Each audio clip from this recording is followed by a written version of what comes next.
Aba, matindi ito. Mav and Jeric swap at Will Navarro nag-umpisa ng magtrabaho. Will may sinabi agad patungkol sa Magnolia at isa sa naging dati niyang teammate na si Xavier Lucero. So yan ang ating mga tatalakayin. So speaking of Will Navarro, ang player na na-trade mula Northport papuntang Magnolia kapalit si Calvin Abueva and Jeric Balanza with future pick. So sa nilabas ngang video footage mula kay Magnolia center forward Russell Escoto, credit po, kapansin-pansin na nag-umpisa na ito ng ensayo sa Mags na kung saan tinututukan na nga po ni Coach Chito Biclolero ito para ituro ang hindi pa niya nalalaman dito sa sistema ng kampo. So alam nyo bang sa pagdating ni Will Navarro sa Magnolia ay mayroon ng araw agad di umano itong goal sa kanyang isipan at iyon nga ay ang manalo. So parang araw di umano kay Will Navarro, there's no pressure para sa kanyang part kung maitatanong nyo.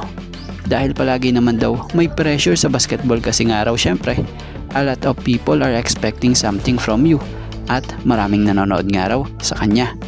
So palagi nga raw niya nilalagay sa mindset niya noon pa, basta usapang game, gagawin niya ang best niya. At still added motivation nga raw rin para kay Will ay itong unfinished business with his former Northport teammate Xavier Lucero. So matatandaan nyo grabe yung naging partner nga po nitong dalawang ito noon nung panahong nasa Northport pa, bago pa man matrade si Xavier Lucero patungong Magnolia. Kaya naman ngayong muli na nga pong magkakaroon ng chance sila na magkasama, Will Navarro and Xavier Lucero dito nga po sa team ng Magnolia, ay dito natin makikita ang patuloy ng kanilang pagsasama. At it feels good nga raw po to play alongside Lucero again. Kasi nga raw, he's a smart player ayon dito kay Will Navarro. So nilinaw din ni Will Navarro na masaya siya na naging parte siya ng Magnolia at excited na nga raw siya maglaro kasama sila. So ngayong Magnolia player na talaga si Will Navarro, inaasahang makapagbibigay ito ng boost para sa team dahil sa bumata nga po ang lineup nila.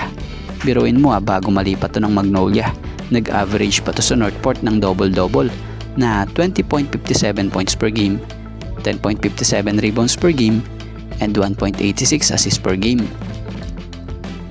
At dito tayo kay Mav and Jeric Amnesty topic. So credit po kay Sir Snow na kung saan may nabasa nga tayong post na to na ayon dito. Sa totoo lang, ang need ng Ginebra shooter, yung shooter na high percentage pag nabitaw, the way ma-free up ang point at makagalaw big men. Sino sa tingin nyo inaasinta nila? Nakuha na ng Magnolia si Will Navarro. Pwede si Jeric, swap sila ni Kuya. So kung tatalakayin nga natin to kung swap, malabo mangyayari ito kung direct swap talaga. Maaaring posible pa kung 3-team trade ito. So kung titingnan naman natin ang kasalukuyang average stats nila, so bagamat may pagkalimitado yung mga minuto nila kung minsan, kaya this ongoing PBA Philippine Cup tulad na nga lang po nitong si Maverick Amnesia na nga ibalita pa injury na nag-average this ongoing conference ng 6 points per game, 3.67 rebounds per game, and 2.67 assists per game. Yung Jeric Amnesty naman, he averaged 4.43 points per game, 1.14 rebounds per game, and 0.86 assists per game. So kung titingnan natin, hindi naman nagkakalayo. Medyo lamang lang din ng kaunti pa din itong kuya niya. Pero sa tingin ko hindi ito sagot So para sa opinion natin ang maaaring sagot siguro dito sa sinasabing kakulangan ng Ginebra, itong big man position. So need talaga nga po ng Ginebra ang big man na po pwedeng makatuwang ni Japet sa center position dahil mahirap na pag halimbawa't ma-injured pa itong si Japet, pero wag naman sana. So walang kapalitan or papalit sa gitna para punan yung pwesto nito. So big man talaga nga po sana kung kukuha ang Ginebra. Pero syempre kayo, ano opinion nyo?